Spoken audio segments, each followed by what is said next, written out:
Good afternoon and welcome to Chaos TV. It's now time for our CTech Plus hour, which has actually been extended today, as we continue to celebrate International Women's Day.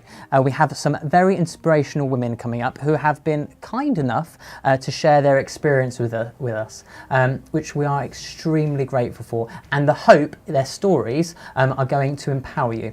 It's hard to imagine a free world free of bias, stereotypes and discrimination. This is why supporting International Women's Day and their campaign theme, Break the Bias, is so important, as it really does highlight the inequalities faced by women all over the world. Now, we'd actually love to hear from you. Perhaps you know an inspiring woman who does great things. Please get in touch, let us know, send us a photo, send us a message, or WhatsApp us a voice note, and we'll be able to read those messages aloud. The WhatsApp number is 01872 228844, and all the extra details are running along the bottom of the screen. Before we go into our guests with CTech, really honoured to have Muna Hamid, our volunteer at Chaos and a volunteer at Age UK. Hello. Hello. Assalamu alaikum everybody. It's a International Women's Day today.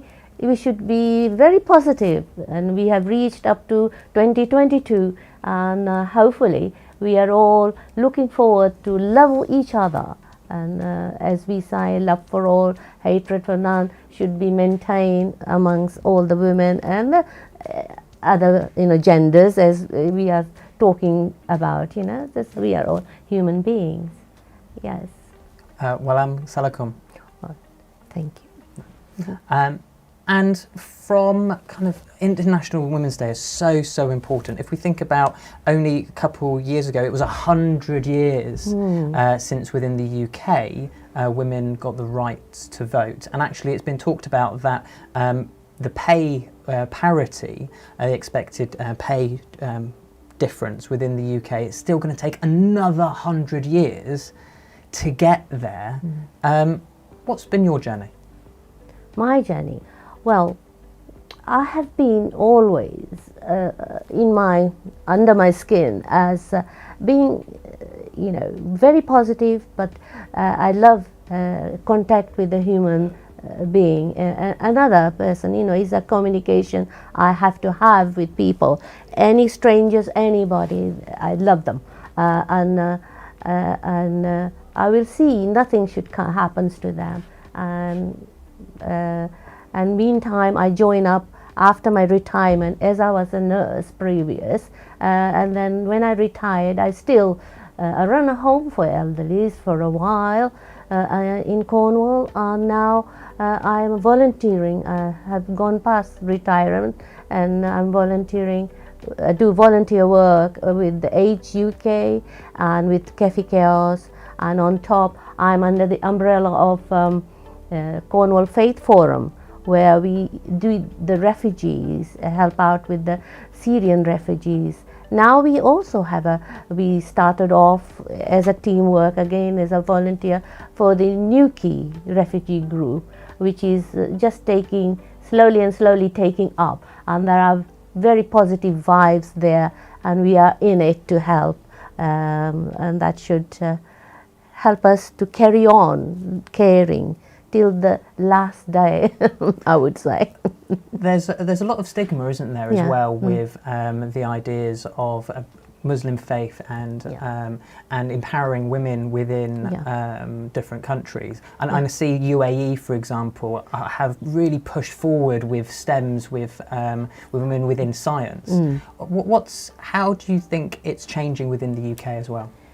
It is, because I find it in my community. I do find there are more girls well qualified than the boys. Unfortunately, this is taking a trend, and so I couldn't say much. That I'm happy that the girls are all forward and bright girls, and they are there to help the community out. And most of them I know are doctors and and other jobs they have which to do with public, and they do work with the government and we all, here to maintain the peace and harmony among the community plus extended families, ours, the other communities as well. We embrace them. It's incredible. And talking about bias, do you see that there still is a bias within the workplace, within particular job roles, or within like the if you look out, let's say, the top richest people in the world compared to everyone else are still men? Just because I'm a positive woman, if there is a little bit anywhere, you get it. I mean, within your community, you get a bit of it as well. So it's part and parcel of life. Take it and live the life positively for others. It's almost owning it, isn't it? It's like, I get that, but actually, I'm more than that. So I want to push myself through that. Yes, exactly. Yeah, if you need help, I will help you, and that sort of thing. Yeah. And what's it like within, for example, you're volunteering with Age UK, and we're all getting older. Yes. How has that relationship and learning those relationships within Age UK with women getting older? Yes, that is something quite exciting, because I have, I mustn't say it on air, but I've reached the age of retire. When I say retired, well-retired person, and when I see others in my shoes or older than me, it's a challenge to see. Some people are very bright and you get on all right, and there are some still have the stigma about, oh, you're a stranger, you are, sort of. But then they get to know you, they love you, that sort of thing. So it's like a link with the love of humankind, and you love them. If their hearing aid is not right, you go and fix it up. Oh, that makes, that's a day you feel good factor, because they're so happy, that sort of thing. And if they want 1 cup of tea or 2 cups or 3 cups, you do it for them, and with a smile. And they said, I will come here again, I said, oh, well done. And again, that kind of relationship with chaos as well, because yes, you spend a lot of time in the food plazas as well, and it's almost a different dynamic, isn't it? So what's your experiences in the food plazas? I like the public because, to see people in a situation, you never know when is your turn, you see. So you are there helping them out, and not as a negative but positive, and you welcome them as if they are your family and friends. You say that, but on average, you will probably live a lot longer than I will. Yeah.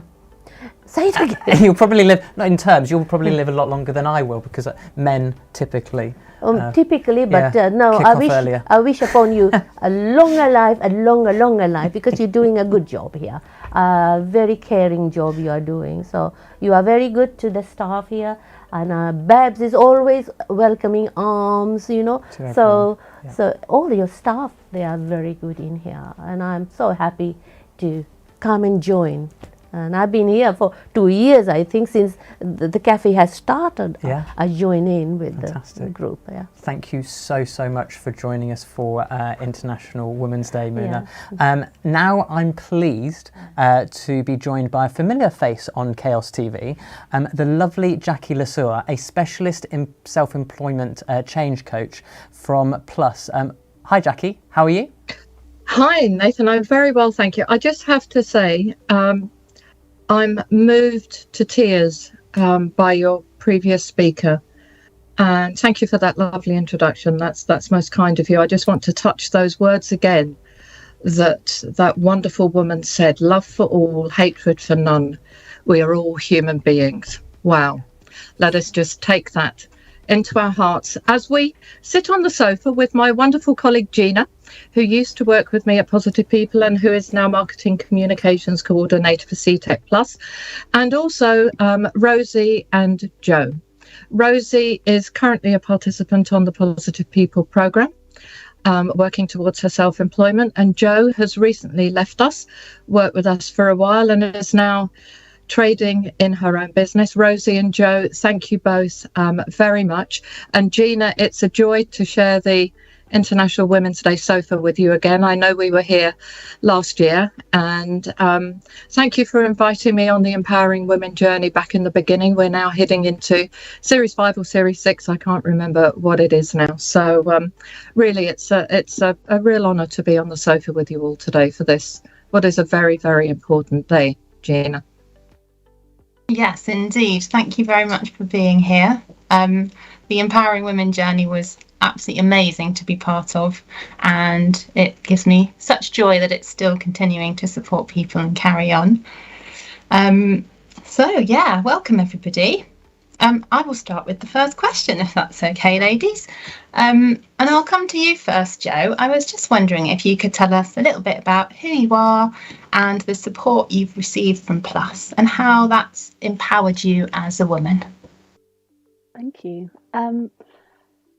So my name's Jo Langdon, and I got referred to you guys through Devon Rape Crisis Team, and they kind of made me aware of your Empowering Women course, which was absolutely amazing. I can't really describe well enough how much I got from that. It was at a really difficult stage of my life, and the range of support was just phenomenal, from shutting down negative thoughts and how to change your thoughts for the better for your well-being, from the money maze, people coming in, and then obviously I met my business mentor Jackie, who's supported me for the last 7 months, enabling me to build my business basically. And I would just add something to that, if I may. Thank you for that, Jo. That's really kind of you. Of course, we are here to enable and support people, but let's not forget the most important thing. Certainly a thing that I bang on to all of my participants, and that is we can provide support, advice, guidance, all sorts of things, but there's only one person in the world that can effect change for ourselves. Yeah. And that's us. Exactly right. That's yourself. And Jo, the journey that you went on from when you first were referred to us to where you are now is a journey of, I can honestly say, metamorphosis and ecdysis. Ecdysis, where a shell is shed and you leave yourself in a completely vulnerable position in order to regrow and grow into the future. And that is you that made that happen ultimately, and along the way breaking the bias every step of the way. I think I can confidently say that. Rosie, what about you? I've come across Plus as I've heard they provided support for people with disabilities in finding work, and a couple of people had mentioned them through to me. So I contacted Plus, and then through them I was referred to you, Jackie, for a self-employment specialist. And we've been looking at, my interest is in sports for people with disabilities and accessibility to those sports. And I've been looking with Jackie at setting up a visually impaired running club, and writing a proposal for the council around that. And not just around that, but I'm quite passionate about, I've tried for quite a long time really, and I will say tried to be involved in sport with not that much success. I do run now, and I have a couple of running guides, which I'm really grateful for, but it's been hard to get involved in sport as a disabled person. And that's what Jackie from Plus has been helping me with, to get more involved and to break the bias around that, really. That's exactly, thank you for sharing that, Rosie. That's exactly, sort of segues us into the second thing that we really want to discuss, isn't it? Which is about breaking the bias, and the bias that is experienced. I mean, that's the reason why we have the theme this year. And Rosie, I know that we've talked in great depth about the bias that you face in areas that perhaps sighted people wouldn't think. I mean, Rosie, if we were to openly say, can visually impaired people safely sail? what would you say to that? Well, yeah, absolutely, you can, absolutely, and you can sail single-handedly as well. Exactly. But could I go out and get in a boat and sail, as part of a club tomorrow evening? Probably not. And it's the steps towards that, and it's the enablement and support that you need to be able to do that. And that's exactly what you said to me, I think, Rosie, in one of our calls, where you said you like to go down the gym, but you need support in the gym, because as we all know, a gym is full of trip hazards and dangerous equipment and I don't know what. So the gym is there, but it's the access to the gym where you experience the barriers and the bias, isn't it? Yeah, it's not just the being in the gym. I would either have to pay for a taxi to and from the gym, or I'd have to take a journey from my house to the gym, which can be quite tiring in itself, really. It's not just about being in the gym. It's about everything kind of around that, really.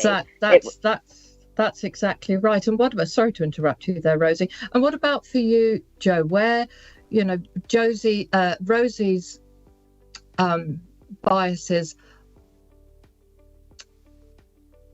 that you've spoken about there, Rosie, are on a very, very practical level that prevent you from accessing the things that you would like to access, which is what you're so passionate about working with Plymouth City Council for now. What about you, Jo? Where have you experienced bias along your path?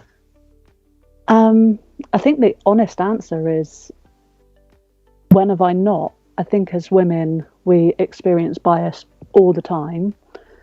And I've been thinking about this question a lot to try and come up with kind of like a one-word answer or a one-sentence answer for you guys.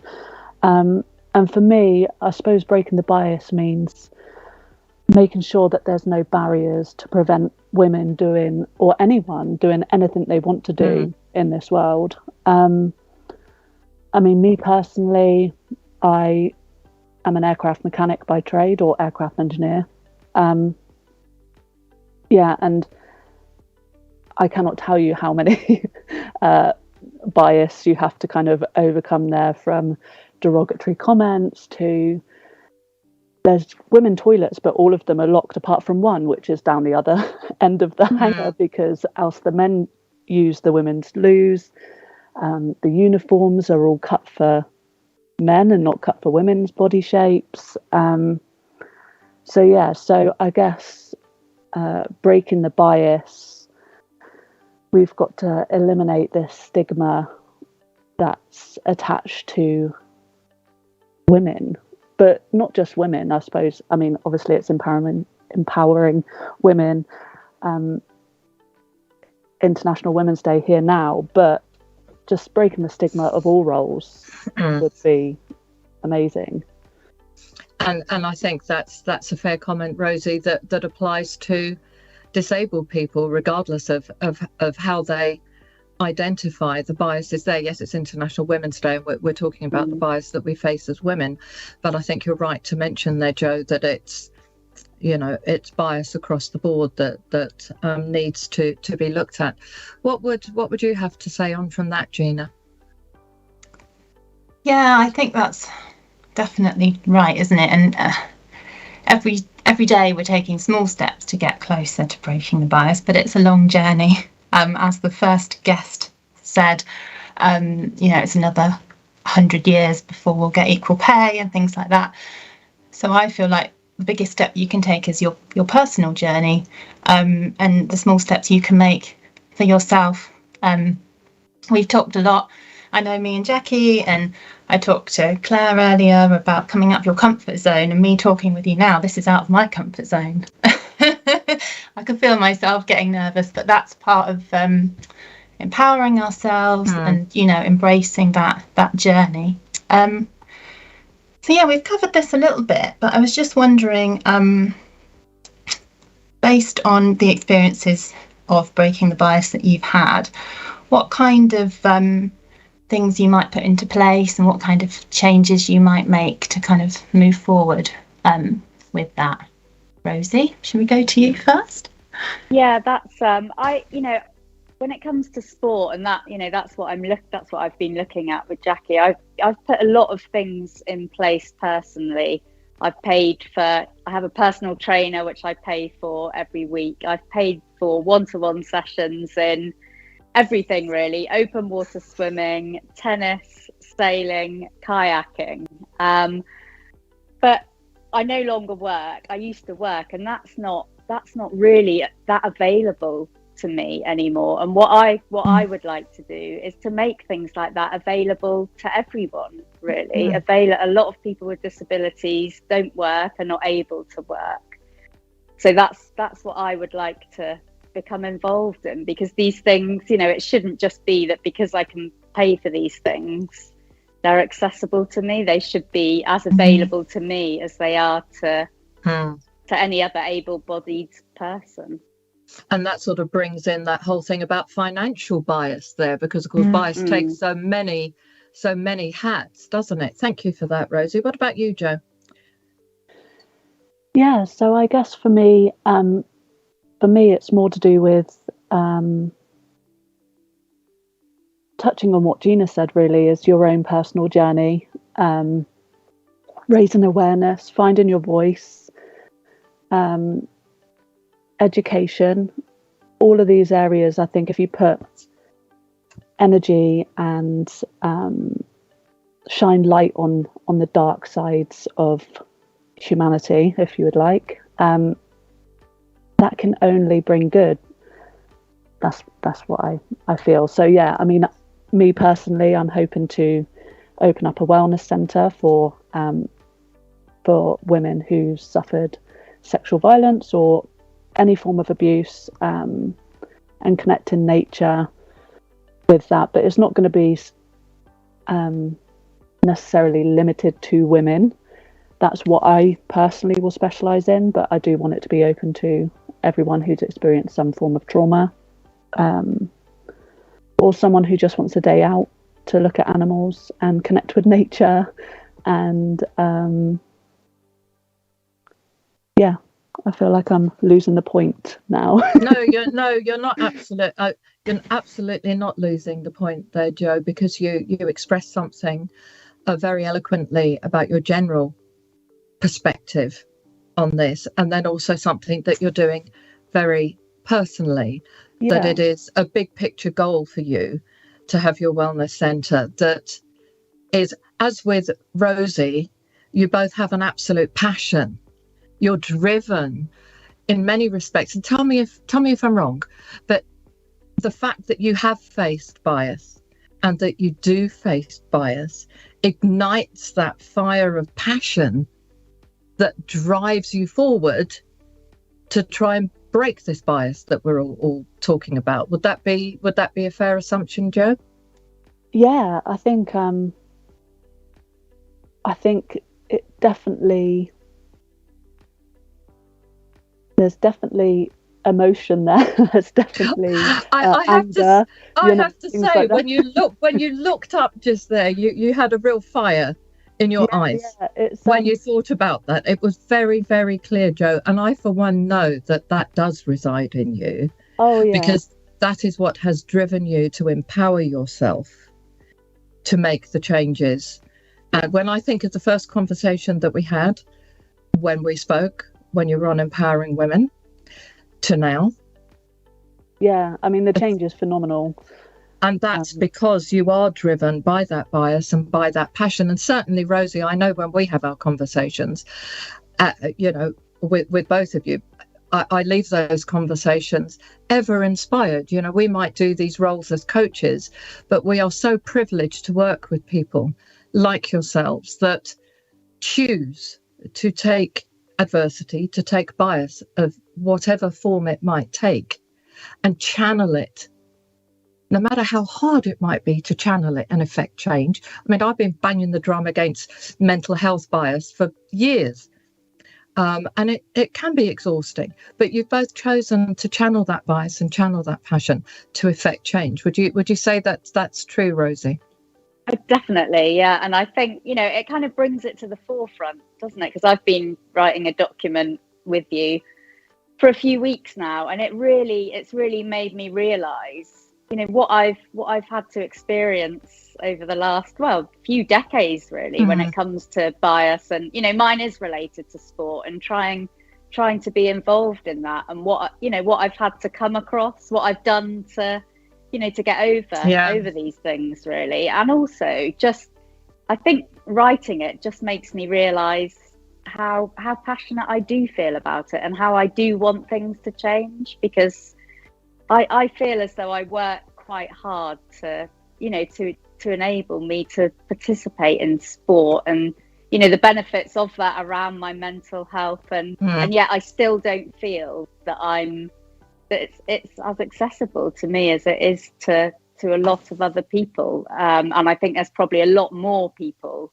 that just don't get to experience that at all, and that's what I feel passionate about, is enabling that for other people really.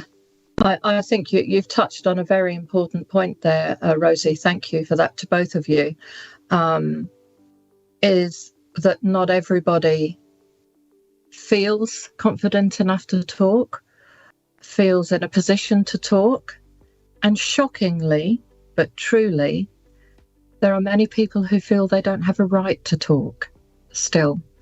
And that's why Gina and I were so thrilled that you both agreed to join us on this platform today, because International Women's Day is very personal to both Gina and my hearts for lots of different reasons. And before we finish in a couple of minutes, Rosie, you and I had a conversation around language and the bias attached to language, and we were talking about the word disability, weren't we? And how I have my prosthesis that no one can see, and you almost have no sight, but that's perhaps not evident unless people see you with your dog. And we spoke about how neither of us like the word disability, and yet sometimes we reach the conclusion that sometimes we have to use that word in our language, don't we? Because it's important that we use the language that the wider audience might attach to and listen to. And I think that's important for us all. Gina, is there anything you would like to add? I just feel really honoured to be here today. It's reminding me a lot of empowering women, and I feel really blessed to have been part of that. And I think talking about kind of journeys and the journeys people have been on, that's something that I have the pleasure of doing when I do my marketing role, is sharing those journeys that people have been on, and to see what things people have overcome and the biases they faced, and how that's, like you say, driven them to succeed. I just feel that's really inspiring, and I'm sure that Rosie and Joe will inspire some of our viewers today. So thank you so much. I have absolutely no doubt. And Joe, thank you for sharing your story as you did, that will be published in written and spoken form elsewhere. And certainly it was an absolute joy and pleasure to work with you. And Rosie, it's a joy and pleasure to be, accompanying you on your journey as well. And I think, we are living in 2022 and we are still talking about bias. Crazy. I know, we're still talking about bias. We're like Nathan said before we hand back to him, we're a century on from when women got the vote in this country.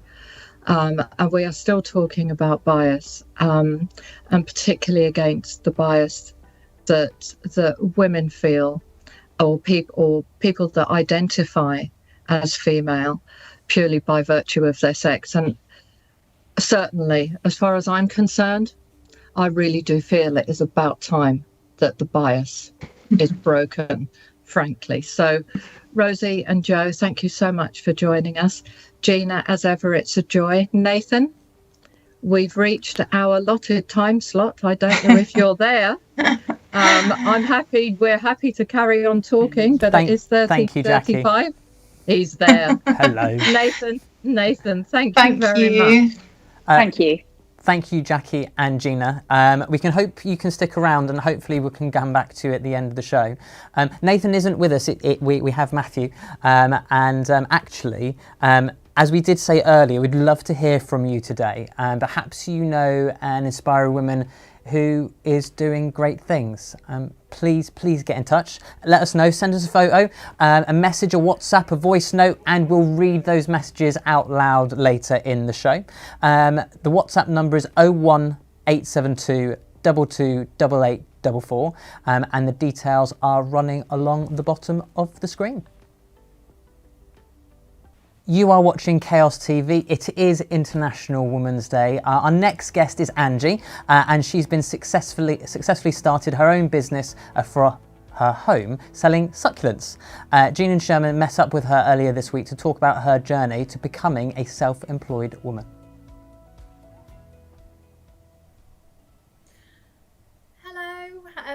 I'd like to introduce the lovely Angie today, who's joining us to talk about her time with Jets and moving into self-employment, and just to give us a little bit of a story about her journey, where she is now. And we're here because it's International Women's Day, and we're talking about breaking the bias, which is the theme. So, hi Angie, how are you today? Hi Gina. Breaking the bias, which is the theme. So thank you so much for joining me. I thought we'd just start by, if you could just tell me a little bit about where you've been and what's led you to where you are now, and just share your story with us. That would be wonderful. Yeah, sure. Okay, so let me see, where shall I start? Well, I've been in care work for a number of years, 30 or more to say the least, and it's been an enjoyable 30 years, I must say. I've been in various different roles in care work, with working with the elderly, to working with people with Alzheimer's, dementia, and then progressed on to working with people with learning difficulties and autism, which I thoroughly enjoyed. My last job was for 15 years, and my role was a team leader, but we were also on the shop floor as well, working with the individuals. And as the years were going on, I was finding it a lot more challenging, to say the least. Long hours, double, triple shifts, lot of injuries from work because the clients could be very challenging. And so I think it was just one day I said, I think a change is due. And I really didn't know what to do. And I did think about going into a different field of care work again. And I thought, no, actually, I need a change. I really felt I needed a change. So I ummed and ahed what I was going to do for a little while, and then some members of the family said, well, why don't you go self-employed? I said, oh God, self-employed, what would I do? And they go, well, your plants, of course, because I'm very much into succulent plants, which are quite different from normal plants. And I thought about it because it's a huge hobby of mine. And I had quite a bit of stock already. And so I thought, I'm going to give it a go. And then it was my daughter-in-law that introduced me to Outset Cornwall, that would send me on it was done through Zoom, a business course, really, I was kind of chucked right in the deep end because it was very intense over a short period of time, like 6 months. So I learned quite a lot quite quickly. And at the end of it, I thought, yeah, I feel ready that I can do this. So alongside me, as I'd finished with Outset Cornwall. Halfway through the middle, I'd also been introduced to the JETS program, and they have been quite invaluable to me, really. They've helped me so much through with stock for my business, with the likes of pots and compost and arts and crafts, because I was going into the wedding, doing wedding bouquets and little wedding favours. So they've helped me out tremendously. I had the most amazing work coach called Toby. He was brilliant. There were days when I might have been like, can I really do this?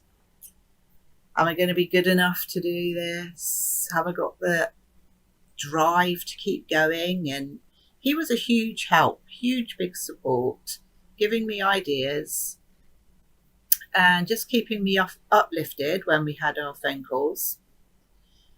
He also got me onto Google with my business, which I was really pleased about, because I'm not very techy. So that was a big, huge help. So where I am now, I have a little shop that I've got up and running in my back garden. It's a cabin that's been converted into a little shop. I have all my stock out there. And I would just really, if somebody said to me 5 years ago,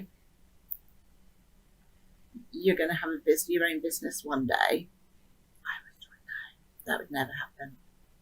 I just thought, no, it felt too much out of reach. But I feel that if you really want something in life, you can get it. You just have to put the work into it. And I've as the months have been going on, I have become quite confident and empowered by what I have done, even though there are days, like I say, it's a roller coaster of emotions going, oh, this has happened. That's put me right back. Oh, I don't know if I can be bothered anymore. But you kind of get up the next day and you surge forward again. So I feel if I can do it, anybody out there can do it. Oh, I think that's really brilliant message, Angie, and really empowering. And it can't be easy to be self-employed, but like you say, you just take it each day as it comes, and you've had some good support to help you. But it sounds, really inspiring that you've made that leap. I just wondered what you feel break the bias, which is the message of International Women's Day, means to you. Yeah. When I first heard that phrase, it kind of conjured up for me about women being empowered and breaking the norm. And actually, you can get out there and do it. And the help is there to do it as well. And I think once you've made that first step of that journey, more things come in. Sometimes it's too far ahead to look into the future, what could be. But what I've learned is that it's like taking baby steps. And each time you're moving forward, you're learning something else. And so it can be done. And because I think women's roles, they're difficult enough, at the best of times with trying to bring up a family as well. And I just think there's huge opportunities for women going self-employed and having the freedom to be able to be their own boss, make their own decisions, and with that become lots more confidence within oneself. Definitely, yeah. I think it can often be, well, we are, as women, we can often be the caregivers, and you know, sometimes we need to take a step back and think about our own well-being and the things we want to achieve as individuals as well. So yeah, I think your story shows that really, and just the empowerment that self-employment can bring. Yeah, So and thank it you can for be. sharing. That's okay. I was going to say it can be quite lonely at times as well. But I think that you'll get past that when you start reaping your rewards from it. You'll start to realise, actually, when I look back now, I think, oh gosh, if only I knew back then what I know now. For even what I've learned this past year with becoming self-employed, I just think it might help surge women on a little bit more, and the freedom that they can get. And there's also the chance of earning potentially more than they would with an employer, which is most important. Yeah, definitely. Financial freedom is a good one, isn't it? And maybe the more, as we progress, and the more women choose self-employment, maybe those communities will build a little bit, and there'll be more of a sharing, people kind of sharing, you know, good practice and what works for them. And it's just good to know that it's an option, and that it's something that people can look into. Yeah, definitely. I would suggest that people go for it. I don't think they'd look back. Well, you certainly won't be looking back, and I'm sure your business will be a huge success. Did you want to give us the name, Angie, and a little bit about how people can get in touch? So the name of my new business is Pure Love Succulents, and I can be found on Google. I am attempting to make up my own website. Like I said, I'm not very techy, but I'm really challenging myself, and I'm halfway through finishing my website, and I can hold my hand up and say I've done it all myself. And I think with just time and effort, anything can be done. So here's to the future, really. And as soon as I get my website up and running, I'll be hopefully expanding a little bit more than I am now. I love that, and it's never too late to learn new things. We're all learning, aren't we? So yeah, best of luck with that, Angie. Thank you, and Gina. thank you so much for your time today. Thank you. It's good You're to speak with welcome. you. Thank you. Okay. Bye-bye. Bye.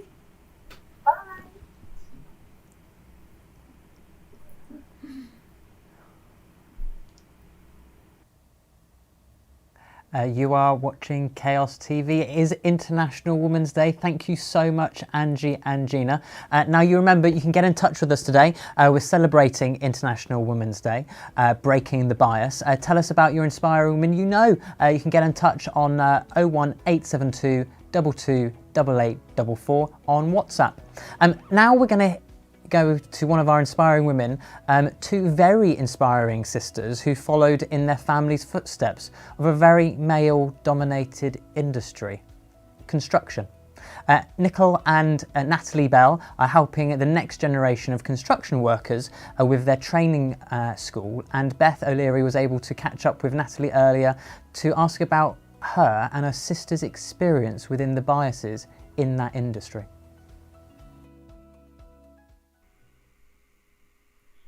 Hello, thanks for joining us today. My name's Beth. I work in marketing for CTech Plus, and I'm really pleased to be joined by Natalie Bell from Axel, who's joining us today to talk about International Women's Day and what breaking the bias means to them. So thank you so much for joining us, Natalie. Thank you for the invitation. No worries. So I wanted to first of all just talk to you about Axel and what you do, and just find out a little bit about who you are, and how you're working with CTech Plus to kind of inspire the next generation. Yeah, okay. So Excel, we are the UK's first industry-led co-funded construction school, and we're based in the Forest of Dean in Gloucestershire. We're a bit different in terms of an education facility, because we're actually owned and run by two females. So Excel was actually set up, and the managing director is my sister Nicola, and I'm the growth and partnership director. A bit about Excel. So where did it come from? We are a third generation construction company, KW Bell Group, and based sort of in the Midlands and the Southwest and South Wales. And my sister has been in the family construction firm for about 10 years. I came from construction. I came from a tier 1 construction company, Kia. So have worked in construction about 8 years myself.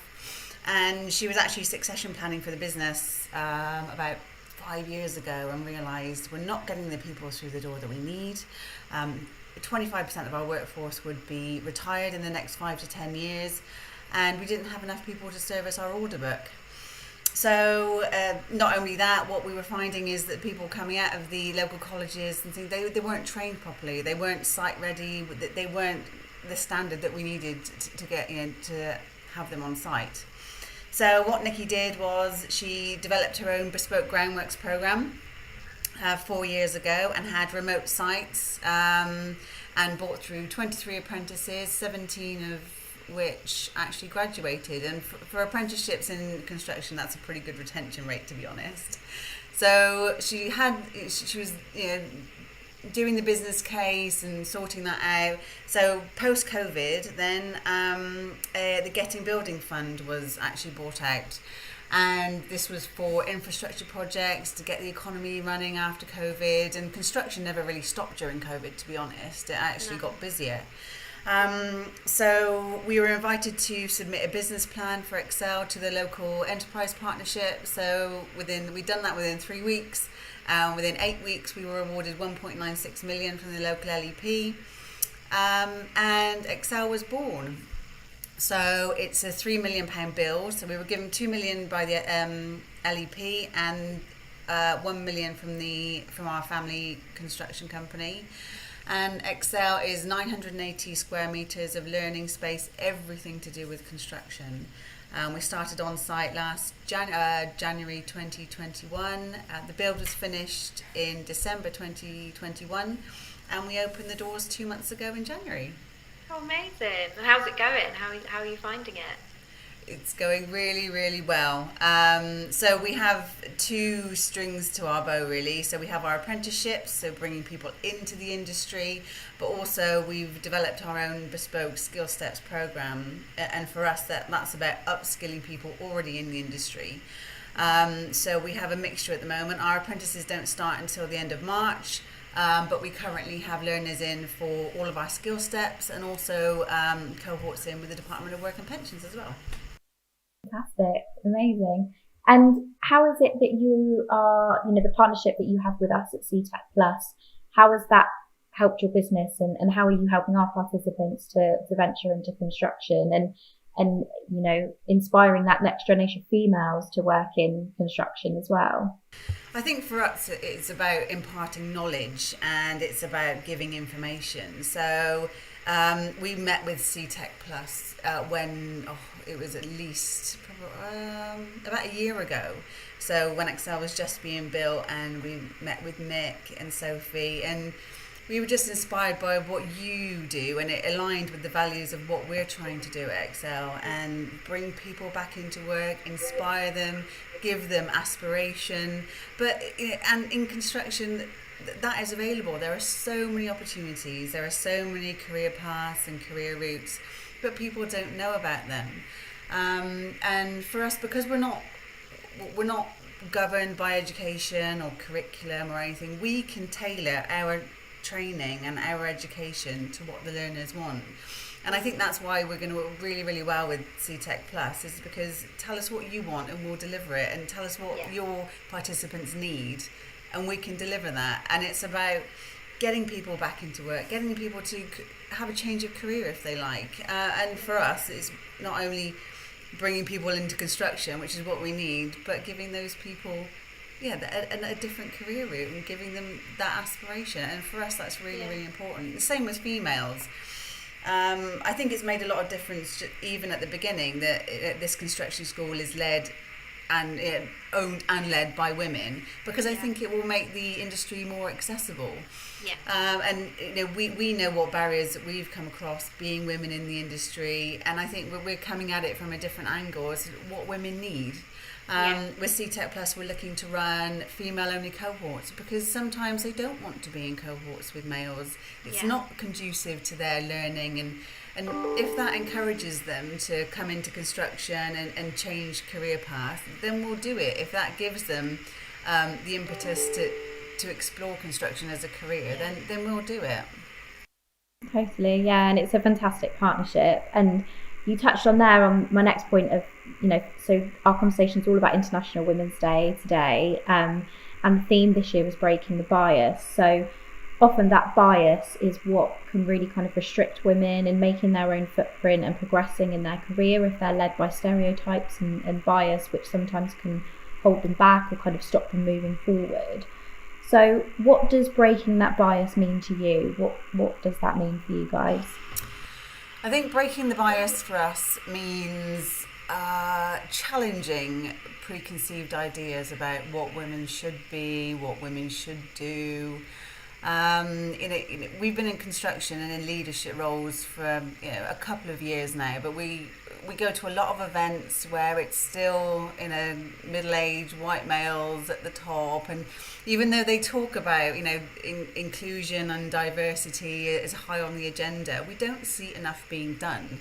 It's talked about a lot, but in terms of actual action, we don't see enough. And it's still a case of the men at the top and women in more of the HR admin roles, and break the bias for us. It's not just about what's shown outwardly. It's actually that subconscious bias as well. Oh, well, women shouldn't be in construction. They shouldn't be in those male-dominated environments. And we've got to do this even from school age, because we still, even though again we are banging the drum of female equality, we don't see that translating into the workplace, and not nearly quick enough. We can't still be in this position in 20 years, so we have to challenge that. Break the bias is challenging those preconceived ideas, challenging those perceptions, and this needs to start right at school age, right when the girls are 4, 5, 6, and Nicola and I both have 2 daughters each, and they're aged between 10 and 16, but again they see their mums in leadership roles in construction, but still they've got the idea that we're in a male-dominated environment. But nobody's outwardly said that, but it's just that subconscious bias that's there even from a very early age. And I think in order to change that outlook, we need to change the perception earlier. Yeah, absolutely. And as 2 women in construction, what examples of stereotyping and kind of biased behaviour have you both experienced? It's been both. Being in this position has presented challenges, but also has been a blessing. In terms of, because it's very different being 2 women at the helm of a construction school. It's got us that exposure, it's got us that publicity, it's been welcomed by industry, which has been fantastic. Notwithstanding that, we've also had our challenges. We've come up against it is a minority, but it is that you have to prove yourself over and above anyone else, that you know what you're talking about. And maybe that's personal insecurities of being a woman, but you do come across some areas and some people who still have those ideas in their head. We actually put a post out on LinkedIn about a month or so ago, and it was a TikTok video of my sister, me, and our head of sales, and we were in our dresses and we clipped our fingers and we were in our rigger boots and hard hat, and it went viral on LinkedIn and had over 1.5 million views and over 35,000 likes and 15,000 comments. But it was interesting that there actually was, there was quite a bit of trolling and what are women doing on site? What are women doing in rigging?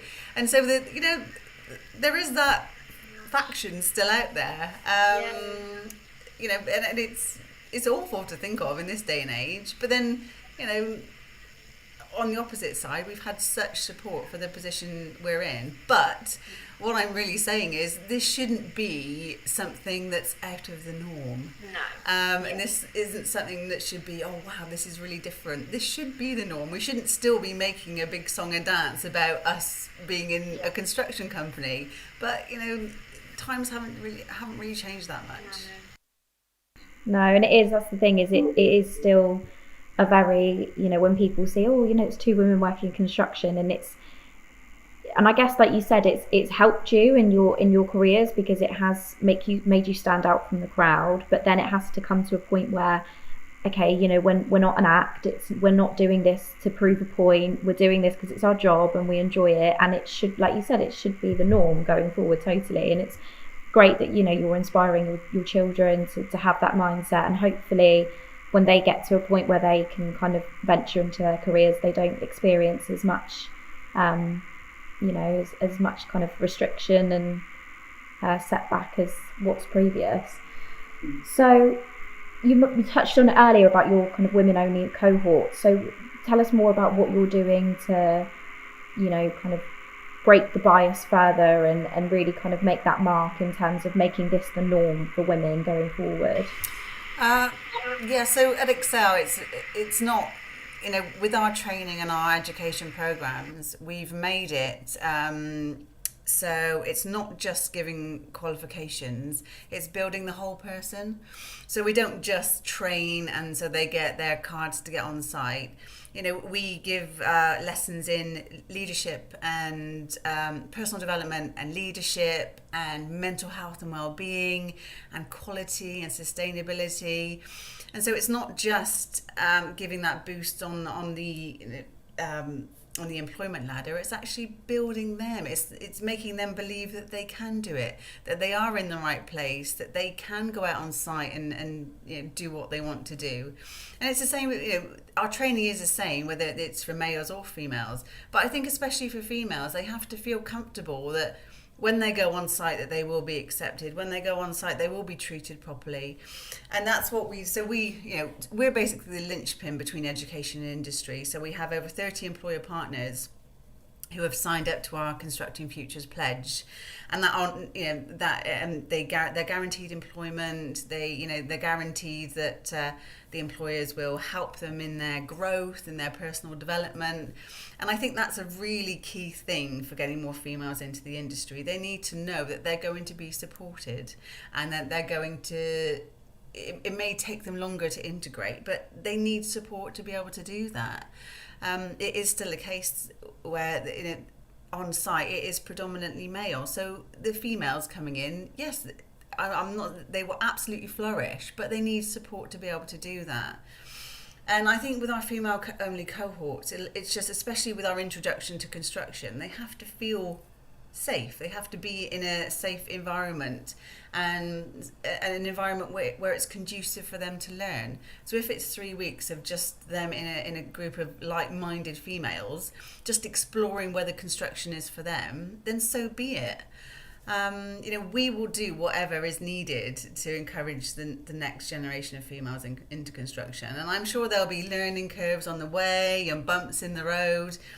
But the exciting thing about working with CTEC Plus is that we can, we can tailor it, we can evolve it, we can, what do your participants want? What do the learners want? And let's tailor it to that. Let's just encourage more women in. How we do that, I'm sure it will be a moving feast, but let's start here and then let's do it consistently, and let's do it in a sustained way where we get those women through the door. Yeah, totally. Natalie, thank you so much for joining us today.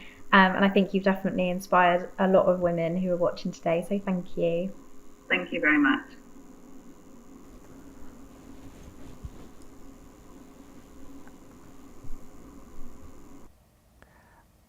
Great to see Natalie there, and thank you, Beth, for that interview. It is International Women's Day. You are watching Chaos TV. If you haven't already, please do get in touch. We are celebrating International Women's Day. Tell us about an inspiring woman you know. You can get in touch on 01872 228844 through WhatsApp. Now, as we've just heard, women do face challenges within the workplace, things such as equal pay and fewer opportunities, but women are also facing bias within the education system. Our next guest, Anna, originally from Brazil, met with Gina this week to talk about the bias and the challenges she has had to overcome in the UK. Anna was determined to get to where she wanted and is now a qualified social worker. Let's see what they have to say.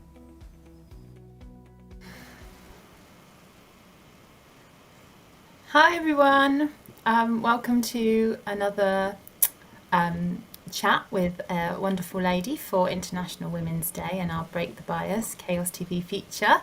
I'm joined by the lovely Anna today. Hi Anna. Hi Gina, how are you? Yeah, I'm really good, thank you, and really looking forward to our chat today. So I'm just going to start asking you to sort of say a little bit about who you are, what your background is, and how you arrived where you are today. My name is Anna Richards. I am originally from Brazil. I moved to UK in 2005, originally to learn English, to be able to enroll a post-graduation course, and the plan was to return to Brazil.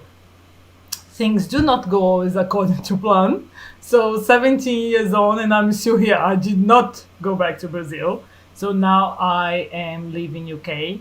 I have my family here as well. So it's been a long journey, especially as a Black, non-British woman in UK, no-English speaker to start with. It has been a very challenging, steep learning curve for me all these years, because I came on a student visa, and at that time there was several requirements for you to retain your visa to be allowed to be in the country legally. So I had to attend English courses on a daily basis, 3 hours every day, and work. There were limitations to work. You couldn't work full time, never only in school holidays.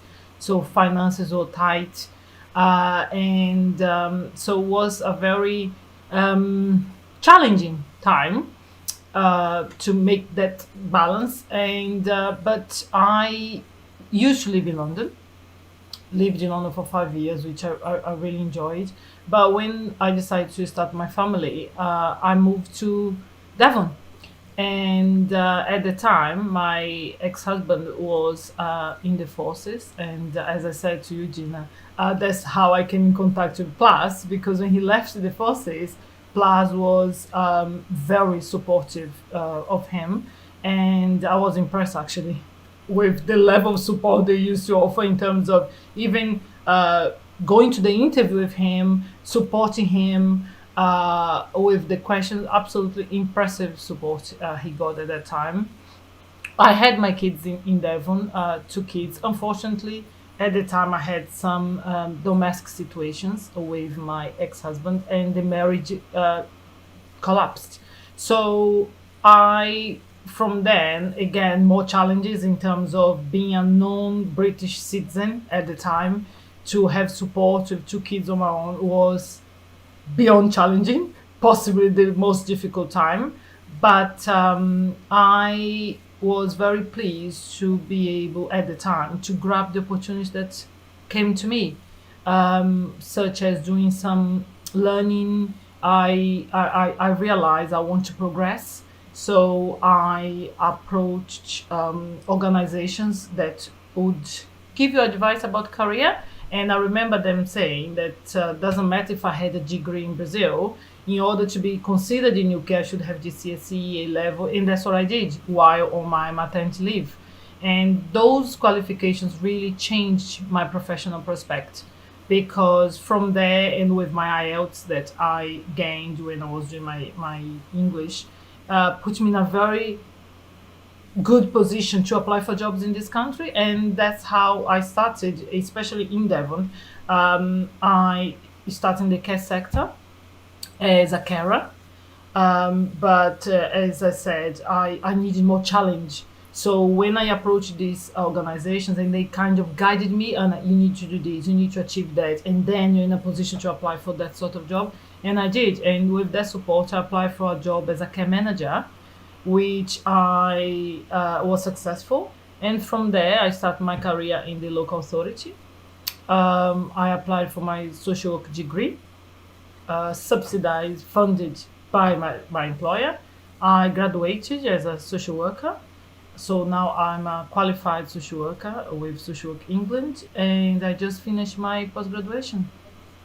So that's where I am now. So if you talk about bias, there have been several along the 17 years, from everything from gender, from nationality, from race, from educational background, from economic background, all sorts of bias, which I had to break to be here.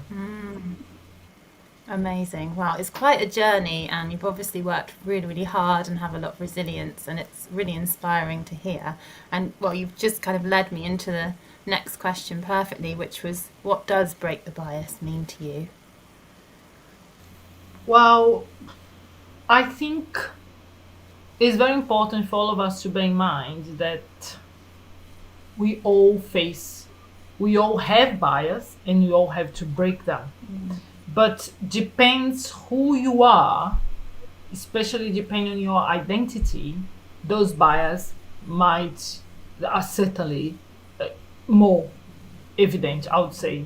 And as in my case, it started with there is an assumption, I think there is in UK, that if the education background that somebody has isn't from UK, well, is it actually any worth it?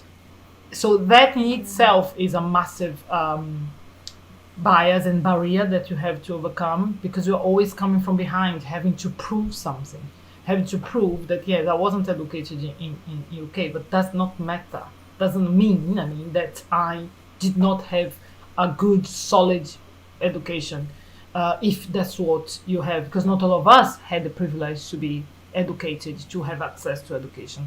So especially in Brazil, you do have people who do not have access to education. So the bias are, with me, with my identity being a woman, a black woman, a black Brazilian woman, there was bias about my when I was a carer, where people again tend to make assumptions that perhaps you can go for more challenging opportunities. So I think what breaks the bias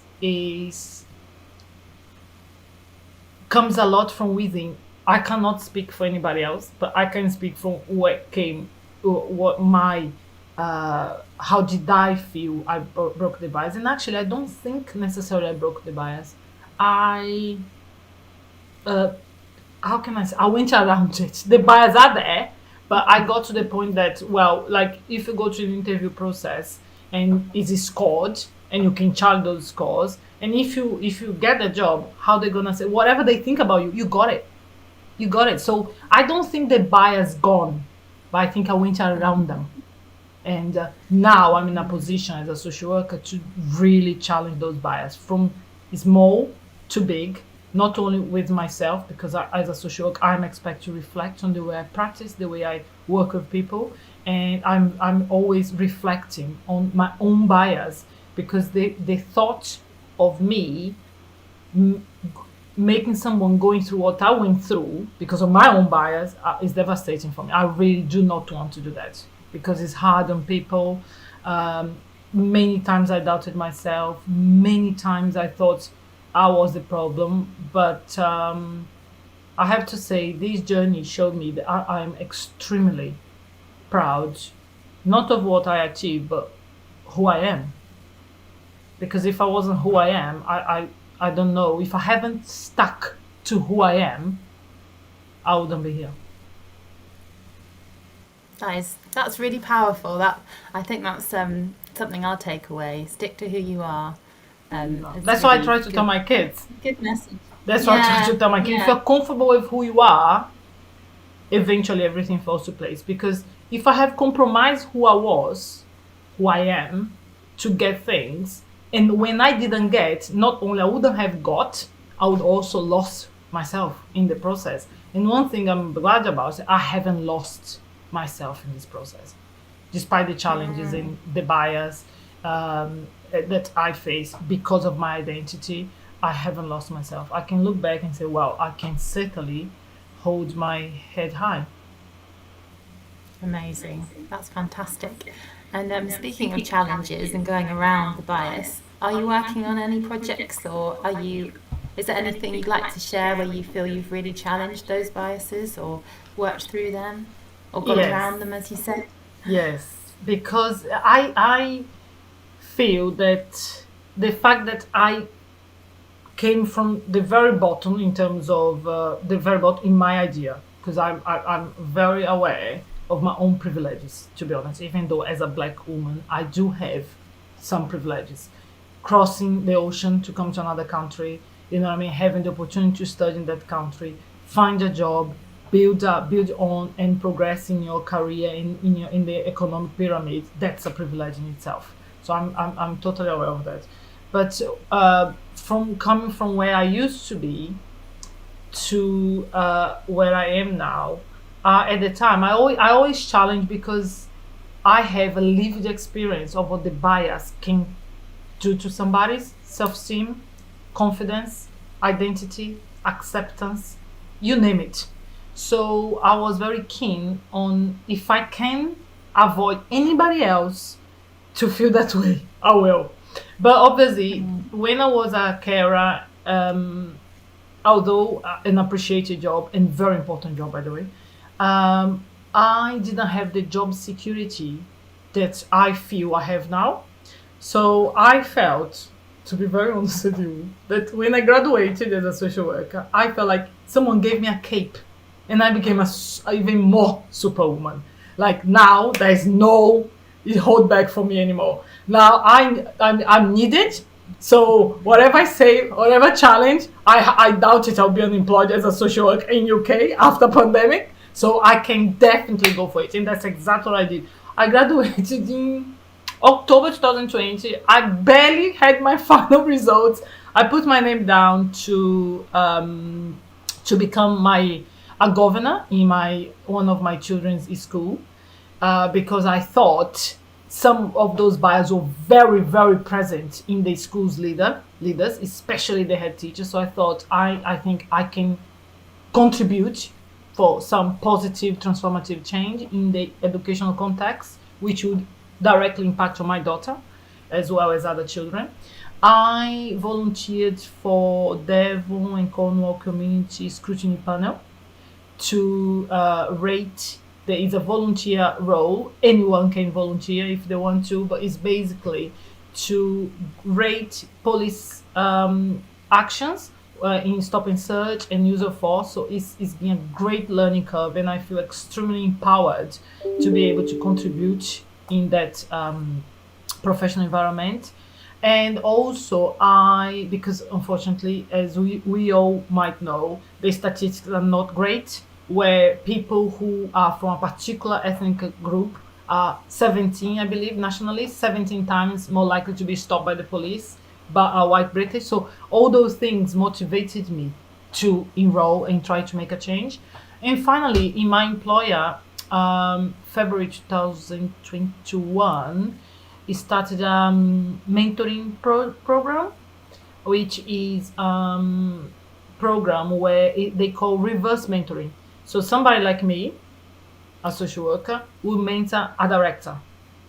And so I have been paired with the organization's CEO, and it has been a very empowering journey for me, because from there, he has written anti-racist statements, and he was very open to say that that's the learning he gained from those mentoring sessions that gave him the confidence to write a formal anti-racist statement for the whole organization. So I was very pleased. from there, he also invited me to do an organizational video to promote the program, where he does refer to how much impact the mentoring session has had on him personally and professionally. So the whole organization is really looking at how they support people from an ethnically diverse background, in diverse backgrounds in general as well. So it's been very empowering to me. I feel heard. I feel like actually what I'm saying is doing something. What I'm saying is going somewhere. And that feeling is unique.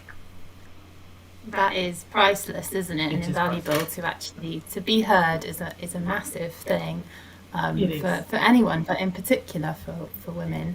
And I think your journey is really empowering, and I'm sure it will inspire people who are watching today. And I love that you're governor at your school, so you're passing that on to the next generation, and just being able to have these conversations is a really powerful step forward. So thank you so much for your time. Before you go, I just wanted to ask if you had any top tips or things that you would like might help other women to feel empowered, things they can do. I would like to say that knowledge is power, and knowledge doesn't come necessarily, as I said, I'm very aware of my privilege to have had university education in Brazil, in here, but knowledge doesn't come necessarily only from there, come from other sources as well. So I think the main thing is, if you can, and if you have, which I believe we all have inside us, sometimes a bit hidden with the problems, with the difficulties, with the issues, but we all have there inside things that we want to achieve, places we want to go. So I think it's important to become informed, get that knowledge. What do you want? Do you want to change career? Okay, what do you need? Which organizations could help? Because I have to say, all these charities I said, plus at the time with my ex-husband, I think National Career Services or Southwest Career, all days or for free at my time, or at the time I started looking, and they helped him certainly and me so much. And that's what I'm saying, that knowledge opened doors for me. They will share things with you that you didn't know. In my case, it was career, but for somebody else might be something else. And I think I use a lot the Citizen Advice Bureau as well. I do appreciate that many things are shutting down, but there are lots of charities which hold exceptional knowledge in terms of, and that knowledge might sit in on what we want to achieve.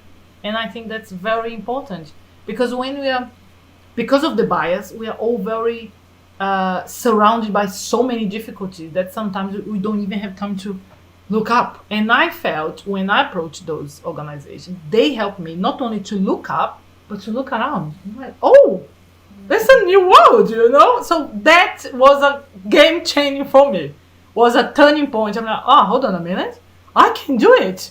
Because that knowledge they shared with me allowed me to identify, actually, I can go as far as I want to go. So I would say that knowledge is power. And again, if you have that knowledge, you are able to make those informed decisions that are important to you. Because as I said, for me it was career. For somebody else might be mental health. For somebody else might be other things. So we are all different, but that knowledge, knowing what is possible, I think is crucial. 100% agree with you. And the help is out there. People need to reach out and they'll find it. So yeah, I think that's a really good place to leave it. People reach out, find the help, it's out there, look up and look around, and you'll see that everybody is there to help, and we're all trying to feel more empowered and support each other. So yeah, that's brilliant. Thank you so much, Anna. I've really enjoyed hearing your journey, and I hope you'll come back and join us again. No, thank you, Gina, for the opportunity. I really appreciate it. I do wish everybody an amazing International Women's Day. We are absolutely amazing. We are great. Yeah, we do so much. We achieve so much. We compact so much. We multitask so much. We are brilliant. Here's to all the women in the world. Thank you. Thank you. Bye. Bye. We are back with Chaos TV. It is International Women's Day. Listening to those words, it's a lot to take in. We're actually joined with Claire as well, CTech Marketing. Hello. How have you found today? It's been really great, hasn't it? We've seen, we just want to thank all the women that have taken part in our feature today, because they've been really brave to tell us their stories. It's been really inspiring, and I hope it's been really motivating for everybody that's watching. There's still a lot of work to do, as we've heard. Some of our guests are working in like really male-dominated sort of industries, and they've sort of challenged that, and they've broken some barriers really. So yeah, it's been brilliant, and as we say, we just got to keep the pressure on, keep fighting. We've got to, things like equality of pay and pension gaps, that sort of thing. It's it's really important. So it's been great, and thanks for everyone for taking part today. Thank you, Claire. We're actually joined by Jackie and Gina. Hello. Hiya. Apologies for calling you the wrong name earlier, Matthew. No. To be honest, I'll take anything. And my husband, well, that sounds odd. My husband's Nathaniel, so it's really endearing as well. Thank you so much. There you go. So I was calling you by your husband's name. That's something at least. When Gina, Claire, and I were looking for a video clip to play, we found the one that you've just played, and Gina, I'm sure, will attest to the fact that we were both very moved by watching. It's not just watching that, it's hearing it, it's feeling it, and to pick out some things that were said. Why can we not be accepted as us? We have to be the voice of reason and the action for change. And I think that's what we've seen in this great program that Claire and Gina, you've put together. And again, I echo your thoughts, Claire, on thanking everybody that's come on today, because as we touched off in our segment, sometimes it's not easy to share your story. Sometimes it's not easy to speak out because you've experienced the bias and you fear the backlash that you can be exposed to. And that's why I think, personally, for me, International Women's Day is such a phenomenal platform to bring to the fore things that, even in this country, are still not widely spoken about. What do you think, Gina? Yeah, I absolutely agree. And I've been really touched by everybody's stories, and both our segment and the stories of Angie and Anna. Also, I think I'd like to just celebrate this moment and say, despite the challenges that lay ahead, I feel a sense of positivity and inspiration, and I just want to celebrate all women and everyone that is sharing their story today and beyond. I think isn't that a great word, that we, there is so much challenge in the world at the moment. There always is, and particularly at the moment on both a national and a global scale. And the fight that women face globally is a real one. It has been a real one for a very long time. I'm very fortunate to have lived in Africa and Asia for nearly 30 years and worked in this arena, either directly or indirectly, for a long time. And voices of women around the world have been coming together through this forum and others for a very, very long time. And we are surrounded on this planet in our lives by very, very powerful women who also have the strength to display and honour their vulnerability. And that's extremely difficult to do as a woman, even in the 21st century. So I really like that. What I would like to close on, for me personally, and I do struggle with this, I'll be honest, but it is the symbol for this year, is I would say to everybody out there who is listening, the time is done for being an armchair evangelist, to use the words that were in that piece. Why can we not be accepted as us? we have to be the voice of reason and the action for change. What are you doing to break the bias? Thank you.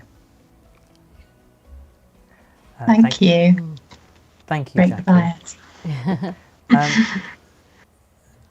If trying to think of what are those actionable changes that we can all do as an ally or as a person that wants to directly change and challenge. What would we do? What's the simplest things that we can actively do? The simplest thing? Yeah. The simplest thing is to remember, like one of the earlier guests said, we are all human beings. No matter the colour of our skin, the faith that we follow, the culture that we hold our heritage in, no matter what, if you were to take out all of our hearts and lay them side by side, apart from disease, which would obviously make them look different, they would all look the same. The colour of our blood is all the same, no matter the colour of our skin. And the easiest, you asked for the easiest thing that we can do. It really is as simple as respecting difference and respecting that we may be all of the same animal species, but we are all human, and we don't have to all agree with one another at all. The world would probably be an exceptionally boring place if we did. But I, for one, having lived in a lot of conflict zones, certainly, truly and honestly, passionately believe with all my heart that if we could just respect and honour difference and honour our humanity, as your earlier guest said, that's something that we can all do, all of us. And we need to remember that our every thought, deed and word makes a difference. And you can hear, I'm getting very emotional because I've spoken on this platform globally many, many times. To me, that is the simplest thing that lies in all of our gift to do. We all have the ability to do that. But as we said in our segment, you know, the journey, the great Chinese philosopher Lao Tzu said, a journey of 1,000 miles begins with the first step. You know, all change that is effected in the world starts with the change that we choose to make within and of ourselves for ourselves. And it's a ripple effect. And I really do believe it is as simple and as enormously challenging as that. What would you say is the impact of the language that we use when we talk about that? Language is everything.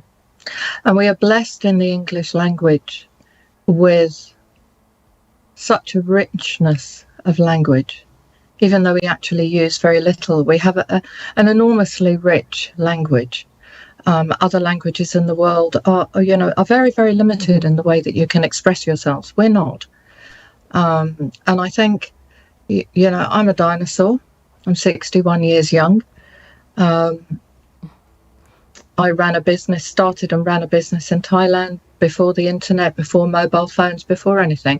Yes, we were still using telex machines and making tapes and running them through at 2 o'clock in the morning.